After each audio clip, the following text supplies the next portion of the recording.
everyone, this is me again, your tita. O karon nga adlaw is nami karon sa Pasalubong Center diri sa Cebu, which is kaning Shamrock Pasalubong Center. Kay kani akong kauban / cousin. Gaplan siya nga mauli sa amo ang probinsya, which is sa Bukidnon. So manang as a Pinoy is traditional na nagda sa tuwa nga mamalitag pasalubong, maginagmay man o madinag ko if muli ta sa tong province para sinugatan sa tong pamilya. So mana siya diri sa Cebu is known ang Shamrock diri sa Pasalubong Center. And then daghan din sila mga location guys, pero karon is nami sa Puente, sa ilang store diri sa Puente. So far tulo ako nabalaan nga ilang store diri, na sila sa Ayala and then sa dapit sa Santo Niño daw. Na siya, pero kami nga mga dili kami misweto diri sa Cebu, gi-Google Map pagid na muna kung asa dapit ang Shamrock store. Diba, how funny, pero okay na no, at least nakaanhig yun, no. And then na siya, dahan magpapilian din mga polvoron, kanang mga banana chips, pero na naman ang banana chips dito sa mo, so manang di na lang sa pass lang sa ana.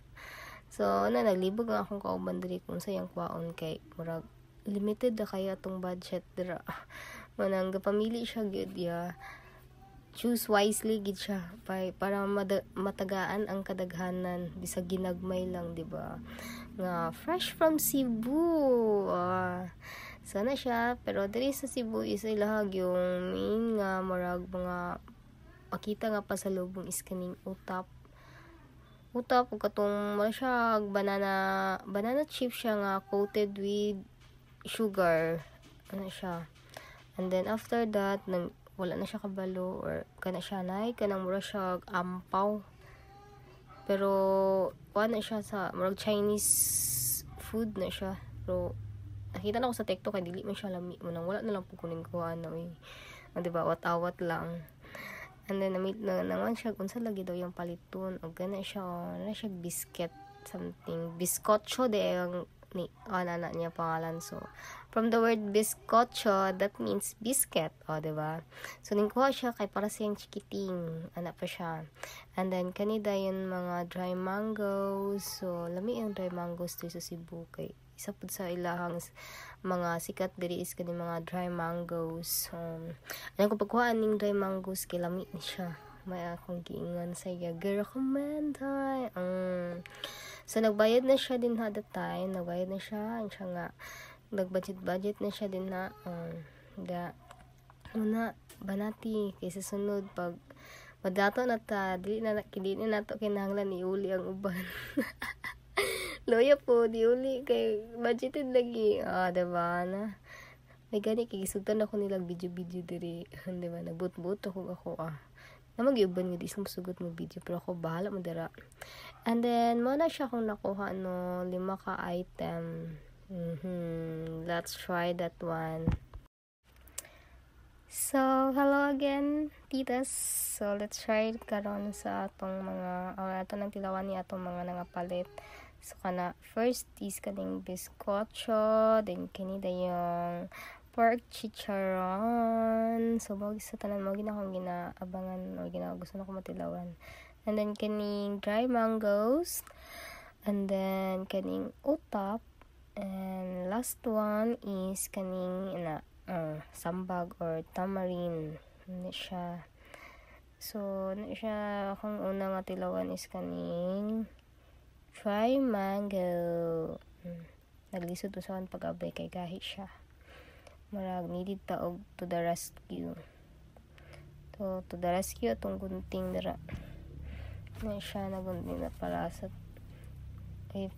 lami ba ni siya ilahang dry mango diri na mag-iuban nga aslom. Nakoy na tryan last is aslom siya. So hopefully kani is di siya aslom. So from Guadalupe dry mangoes. So na siya. And then let's try diba. So far taste good siya guys. Tamis ang ilahang mangga, o chewy po siya. For me is 10/10. Diba? 10/10. So ganahan mo go dry mangoes. Manang 10/10 gyud siya sa kuha. From Guadalupe din ni siya ilang gakadunggan lang nako ng Guadalupe pero wala pa ko kaadtuan na. So siguro one of these days unta makaadto ko diri or makaadto na lain lugar diri sa Cebu. And then after that, so second na tong i-try is kaning dry sampalok or kaning sampalok. So dugay-dugay na pud ko wala kakaon ni one of my favorite is kining sampalok sa una ko tong bata pa ko. And then so far so good kay naka-separator gud siya mo siya candy style ang iyahang packaging.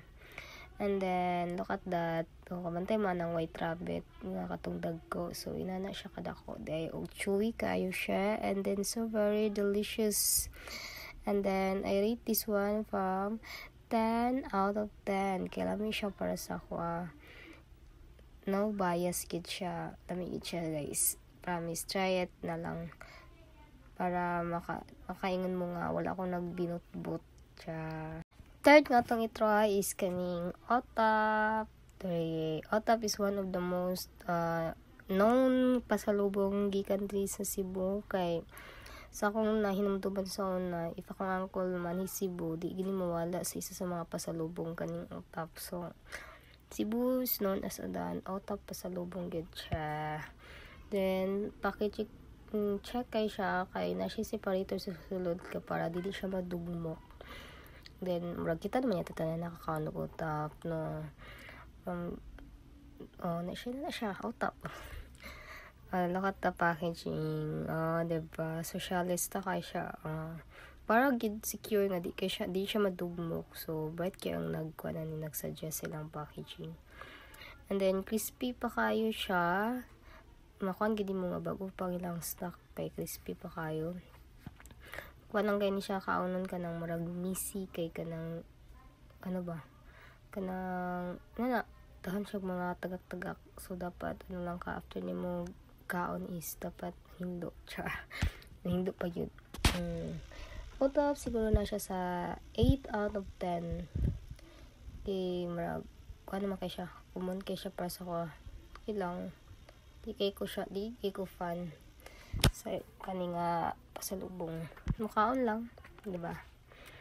Lang siya nimo ikuan sa kanang kuan juice, para sa mo siya juice or coffee ana lang siya. So nagkuha na gyud kape dira that time no, kay namo koy kape ana nga giandam pod. Kay gapangapi man ko that time. Fourth nga tong i-try is kaning ilang ginatawag bizcocho diri. So packaging check gihapon siya kay secure gyapon yung sulod nga para dili siya mga dugmok di ba? Manang ano pa kayo, manang pricey ang lahang product diri pero worth it man pud kay presentation sa ilang mga product is tsada, secure kayo. And then after that is na siya mo siya buta sa sulod. And then yung taste is wala siya extraordinary nga makayon ka nga balik-balikan nimo siya nga product. Kay dili siya kay tamis, di ba siya tabang, in the middle lang gid ang yang taste. Pang snack gyapon na siya. And then siguro 8 out of 10 gihapon ni siya. Bizcocho. So save for the last, magini akong ginapailiwit kay magini akong ginalook forward na matilawan kaning chicharon or kaning pork chicharon. Pero I think dili ni siya sa karkar kay ang chicharon sa karkar kay real pork manggid siya. Wala ko balugasan ni siya gikan. Pero from Cebu gihapon, say go and try na to siya. And then look at that so far so good siya. Kaya na siya siling kapang iyang kuan pag di mo siya mahurot. And then crispy pa kayo siya, may mo siya nga bago pa ang product. And then lami pud ni siya isagol sa suka or isusun niyo siya sa suka. Diba? Try it na. So let's try it para kanang isaw-saw na to siya sa suka this time para inyo yung ma-feel or ma-fruit yun ako mas lamay yun siya nga na siya suka.